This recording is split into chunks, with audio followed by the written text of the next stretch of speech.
तो इंटीग्रेशन के सिलसिले को आगे बढ़ाते हुए स्टेप नंबर 2 आपको एक्सप्लेन करेंगे और आपने स्टेप नंबर 1 को अच्छी तरह से करना है और इसके बाद स्टेप नंबर 2 को भी भरपूर आपने प्रैक्टिस करनी है और स्टेप नंबर 3 तभी समझ आएगा जब आप ये दोनों स्टेप्स को बहुत अच्छे तरीके से करेंगे। तो स्टेप नंबर 2, जैसे कि हमने अपनी सबसे पहले इंटीग्रेशन से रिलेटेड वीडियो के अंदर हमने जो बिगनिंग वीडियो बनाई थी, यानी कि इब्तदाई इसकी वीडियो, तो उसके अंदर हमने सबकी पहचान बताई थी। पहचान के लिहाज से टाइप नंबर 2, इसमें रूट के अंदर 2 टर्म्स हो या जरूरी नहीं है रूट के अंदर ना हो, ऐसा भी हो सकता है कि 2 या 3 या 4 टर्म्स हो और उसके ऊपर ब्रैकेट के ऊपर पावर 1 से डिफरेंट हो। तो ऐसी सूरत में हमें देखना यह होगा कि रूट या ब्रैकेट जैसे कि बताया जिसकी पावर 1 से बड़ी हो, अंदर जो टर्म्स होंगी उसमें जो वेरिएबल होगा उसकी सबसे बड़ी पावर देखें। अभी तो बेसिकली 2 ही टर्म है और इसमें x की पावर जो है वो स्क्वायर है, तो इसकी जो भी पावर होगी ना, एक अदद कम पावर हमें dx के साथ दी होगी। जैसे कि यहाँ अगर x स्क्वायर है तो यहाँ x की पावर 1 होगी और अगर यहाँ कोई और क्वेश्चन होता तो x की पावर अगर 3 होती तो ऊपर हमें x स्क्वायर लाजमी मिलता कि इस रूट का डेरिवेटिव ऊपर मौजूद होगा। तो अब हम इसे स्टार्ट कर रहे हैं। क्या तरीकाकार होगा, ये फॉर्मूला बिल्कुल नहीं है बल्कि ये डायरेक्ट हमारा सपोजिशन का क्वेश्चन है। तो इस टाइप नंबर 2 के अंदर हमें रूट के अंदर जितना भी एक्सप्रेशन दिया हो इसे एक डिफरेंट वेरिएबल्स के इक्वल हमें सपोज करना है। जैसे फॉर एग्जांपल हमने y के इक्वल इसे सपोज कर लिया। सपोज करने के बाद हमें इसका डेरिवेटिव लेना, और डेरिवेटिव क्या आ रहा है इसका, derivative with respect to x। तो dy upon dx is equal to d upon dx x square plus 4। अब अगर हम इसका डेरिवेटिव लेते हैं तो हमारे पास हमें पता है कि 2x आ जाएगा। कांस्टेंट का डेरिवेटिव 0 होता है, लिहाजा ये जो dy अपॉन dx है वो यहां पे आके इससे मल्टीप्लाई हो जाएगा और मल्टीप्लाई होने के बाद हमें करना क्या है कि x dx वाली शक्ल लेके आनी है। तो उसके लिए हमारे पास सिर्फ 2 का इजाफा है, तो हमने करना क्या है कि dx को जब हम x से मल्टीप्लाई करेंगे तो dx साथ लिख दिया जाएगा, लेकिन ये जो 2 है वो हमें इस साइड लाके नीचे लिख देना होगा। तो लिहाजा कहने का मतलब है कि इस वाली टाइप में हमेशा यही तरीकाकार होगा जो आपको याद रखना होगा। और इसके बाद हम नाउ करके इस क्वेश्चन में जो तब्दीली है उसको मेंशन करेंगे। तो अब हमारे पास क्या तब्दीली है कि इंटीग्रेशन तो वैसे ही आएगा, x dx की जगह हमारे पास dy अपॉन 2 आ जाएगा और इसी तरह अपॉन में हमने क्या करना है कि अपॉन में हमारे पास रूट है जो कि मौजूद रहेगा और रूट के अंदर क्या है, हमने इस पूरी एक्सप्रेशंस को, इस पूरे एक्सप्रेशन को हमने y के इक्वल सपोज किया है। तो यहां पे y आएगा।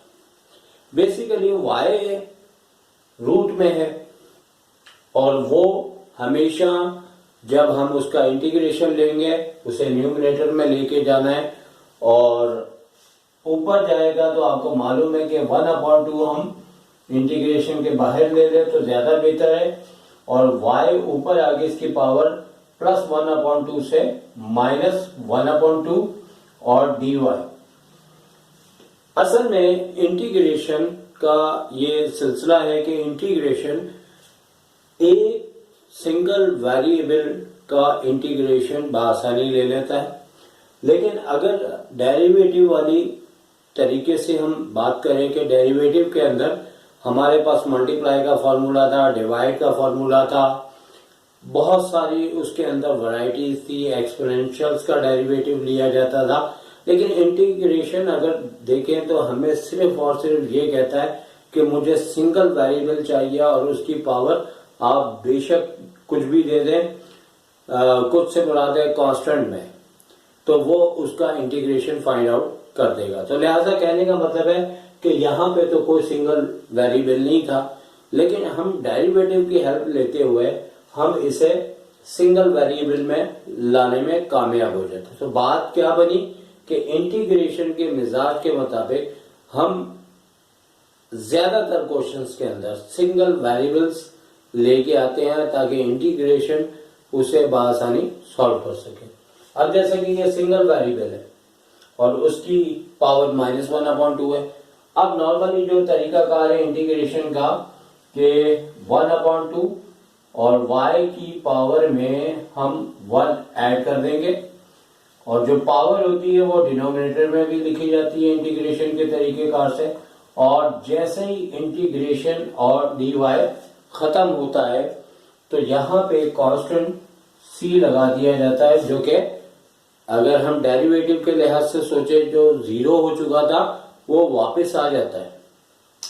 तो एक तरह से जब हम y का इंटीग्रेशन लेते हैं तो आप ये समझ सकते हैं कि ये इंटीग्रेशन और dy एक ताली की मानंद है। तो जब ये इस तरह से होता है तो एक साउंड प्रोड्यूस होता है, तो आप समझें कि यहां से इंटीग्रेशन प्रोड्यूस हो जाता है। ये दोनों क्लैपिंग करने के बाद गायब हो जाते हैं और गायब होने के बाद अपने असरात दे जाते हैं कि जो इस तरीके से हमें करना होता है। अब फाइनली क्या है कि y को हमने जो सपोज किया था हम उसकी जगह उसकी वैल्यू को पुट कर देंगे। तो हमारे पास इसका आगे चलते हैं तो क्या आंसर आ जाएगा, हमने 1/2 लिखा है और 1/2 के बाद y की पावर अगर हम 1 में से हाफ लेस करें तो हाफ आ जाती है, और नीचे भी वही तकरीबन जो ऊपर पावर आती है नीचे भी वही सिलसिला होता है 1/2, और प्लस c वैसे चल रहा है। अब हमने ये कि ये दोनों वैल्यूज हमारी ऊपर नीचे कैंसिल हो जाएंगे, y की जगह हमने दोबारा वैल्यू पुट कर देनी है। लिखना चाहे तो लिख सकते हैं, डायरेक्ट करना चाहे तो कर सकते हैं। ये डिपेंड करता है आपके क्वेश्चन की लंबाई के ऊपर। अगर क्वेश्चन बहुत ज्यादा लेंदी है एक आध स्टेप शॉर्ट भी चलता है। तो y की जगह हम उसकी वैल्यू रखेंगे तो y इक्वल टू क्या है, x² + 4 ब्रैकेट क्लोज करेंगे तो यहाँ पे चाहे तो रूट लगा दें, चाहे तो पावर लिख दें, अगर यूं भी करना चाहें कर सकते हैं। तो ये हमारे पास आंसर आ गया है और ये हमारे टाइप नंबर 2 थी। आप इसे गौर से देख लें।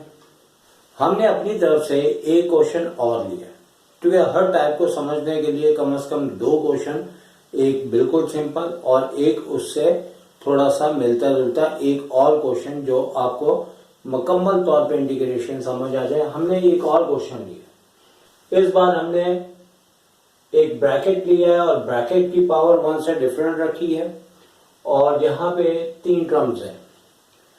तो अभी भी हमने कहा कि आप सिर्फ एक ही शक्ल के लिहाज से अपने जहन में बात बिठा लें। अब कोई डिनोमिनेटर में कुछ भी नहीं है, टोटल और टोटल न्यूमिनेटर में है, लेकिन यहाँ पे पावर 7 है जबकि यहाँ पावर नहीं है। तो लिहाजा जहां 1 से डिफरेंट पावर है, आप ये देखेंगे यहाँ पे मैक्सिमम जो वेरिएबल है जैसे कि x है उसकी पावर क्या है, वो है 3। तो उससे एक कम पावर dx के साथ मल्टीप्लाई होगी जो कि स्क्वायर है। और इस बात को इस अंदाज से भी कहा जा सकता है जो कि बिल्कुल ठीक बात है और कहना भी चाहिए कि इसका डेरिवेटिव dx के साथ मौजूद होता है। चूंकि पहचान के अंदर हम तो सिंपल करके बता, तो हमारी यही बात है कि इसका डेरिवेटिव dx के साथ लिखा हुआ है। लेकिन पहचान के लिहाज से क्या है कि यहाँ पे x की पावर 3 है तो यहाँ पे एक पावर कम है। तो ये हमेशा टाइप नंबर 2 की बात होगी। बिल्कुल सेम तरीकाकार होगा, करके आपको दिखाते हैं। लेट करेंगे सबसे पहले इसे किसी डिफरेंट वेरिएबल से जो ब्रैकेट के अंदर दिया है x³ + 2x² प्लस का 6। अब इसका हमने डेरिवेटिव लेना है विद रिस्पेक्ट टू एक्स, यहाँ पे dy आ जाएगा। और अब अगर हम डायरेक्ट थोड़ा सा करें, डायरेक्ट से मुराद है स्टेप एक आध रिड्यूस करें, तो ऐसा भी है कि देखें इसका आ जाएगा 3 और एक पावर कम हो जाती है एक्स स्क्वायर प्लस 2 टू ज़ा 4x, और कांस्टेंट का हमेशा यहाँ पे 0 आ जाता है जिससे लिखने की जरूरत नहीं होती, और dy अपॉन जो dx है वो यहाँ आके मल्टीप्लाई होगा। अब आप देख सकते हैं कि ये दोनों बिल्कुल बिल्कुल मैच हो गए, तो लिहाजा यही वजह है कि हम ये कहेंगे ये जो रूट के अंदर या 1 से डिफरेंट ब्रैकेट की पावर उसके अंदर जितनी टर्म्स दी जाए dx के साथ उसका डेरिवेटिव मौजूद होता है। अब फर्दर इस क्वेश्चन को आगे हम करेंगे तो किस तरीके से करेंगे कि इंटीग्रेशन तो वैसे ही रहेगा, इस पूरे की जगह y आ जाएगा और y की पावर 7 है, और इसे हटाते हुए इसकी जगह dy, तो ये इंटीग्रेशन का फेवरेट पोजीशन आ चुकी है। इंटीग्रेशन जाग जाता है और कहता है ये मेरा काम स्टार्ट हो गया है। इससे पहले वो टोटल और टोटल डेरिवेटिव के ऊपर काम सारा का सारा दे देता है। इंटीग्रेशन बेसिकली बहुत ज्यादा नखरे वाला है, वो ज्यादातर अपने काम जो है वो डेरिवेटिव्स के जरिए करवाता है, और एक रिक्वायरमेंट कह देता है कि मुझे सिंगल वेरिएबल चाहिए और कोई भी उसकी कांस्टेंट पावर हो तो मुझे उठा लेना, मैं इसका इंटीग्रेशन बता दूंगा। लिहाजा टोटल काम डेरिवेटिव से हुआ है, आगे वाली टाइप्स के अंदर भी डेरिवेटिव का बहुत ज्यादा काम है। अब आपको मालूम है कि यहाँ क्या होगा कि ये दोनों इंटीग्रेशन dy एक क्लैपिंग की तरह होते हैं, और जैसे ही क्लैपिंग साउंड प्रोड्यूस होता है यहाँ पे ये दोनों खत्म हो जाते हैं, और y की पावर 7 प्लस 1 अपॉन 7 प्लस 1, और कांस्टेंट हम c लगा देते हैं, और यहाँ पे पावर ऐड करते हुए ही चाहे तो y की वैल्यू हम यहाँ पे रख देंगे। तो y की वैल्यू क्या है, एक्स क्यूब जो कि हमने सपोज की थी 2x स्क्वायर प्लस 6, पावर हमारे पास 8 हो गई, इसी तरह अपॉन में भी 8 हो गया, और कांस्टेंट c, और इस तरीके से हम इसका आंसर निकालने में कामयाब हो गए। तो इंटीग्रेशन वेरी सिंपल, बहुत आसान, मेरी फेवरेट, और यकीनन अगर पढ़ाने वाले की फेवरेट हो तो पढ़ने वाले को भी समझ में आता है। तो इस सेकंड स्टेप के बाद इंशाल्लाह हम आपको थर्ड स्टेप बताएंगे, अनकरीब बताएंगे, फौरी तौर पे बताएंगे, ज्यादा इंतजार आपको नहीं करना पड़ेगा। तो सर शाहिद को इजाजत दीजिए, टेक केयर, अल्लाह हाफिज।